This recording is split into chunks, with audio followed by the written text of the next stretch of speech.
सबको जैमसी की। आज हम इस कहानी के बारे में देखते हैं कि कैसे यीशु मसीह ने हमारे लिए कीमत अदा की। एक दिन डेविड ने अपनी मम्मी से पूछा, यीशु मसीह ने हमारे लिए कैसे कीमत दी? तो उसकी मम्मी ने बताया, अभी तुम स्कूल चले जाओ, मैं शाम को तुम्हें इसके बारे में बताऊंगी।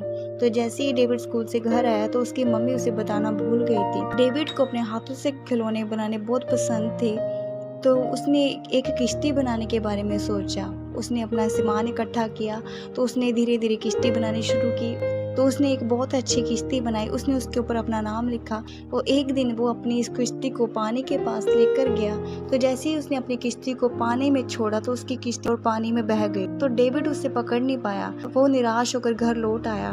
वो हर रोज अपनी उस किश्ती की तलाश में पानी के पास जाता था, परंतु वो निराश होकर घर में वापस आ जाता था।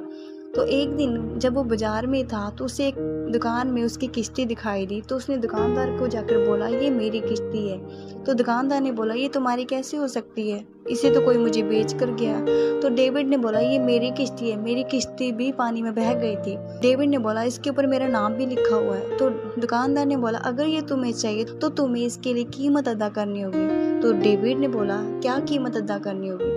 तो दुकानदार ने बोला, तुम्हें इसके लिए पैसे अदा करने होंगे। तो डेविड तुरंत भागकर घर गया। तो उसने अपनी मम्मी को बताया। तो डेविड ने अपने जो पैसे इकट्ठे करके रखे हुए थे तो उसने तुरंत उन पैसों को लिया और दुकानदार के पास आकर उन पैसों को दिया और अपनी किश्ती को वापस लिया। और उसकी खुशी का कोई ठिकाना नहीं था। और जैसे ही वो अपने घर आया तो उसने अपनी मम्मी को किश्ती को दिखाया तो उसकी आंखों में आंसू आ गए। तो उसकी मम्मी ने बोला, तुम्हें इस किश्ती को पाने के लिए क्या करना पड़ा? तो उसने बोला, मुझे कीमत अदा करनी पड़ी। तो उसकी मम्मी ने बोला, सेम इसी तरह जैसे तुमने इस किश्ती को पाने के लिए कीमत अदा की, उसी तरह यीशु मसीह ने भी हमें बचाने के लिए कीमत अदा की। तो डेविड ने बोला, आज मैं समझ गया कि कैसे यीशु मसीह ने हमारे लिए अपनी जान दी और हमारे लिए कीमत अदा की। सबको जैमसी की।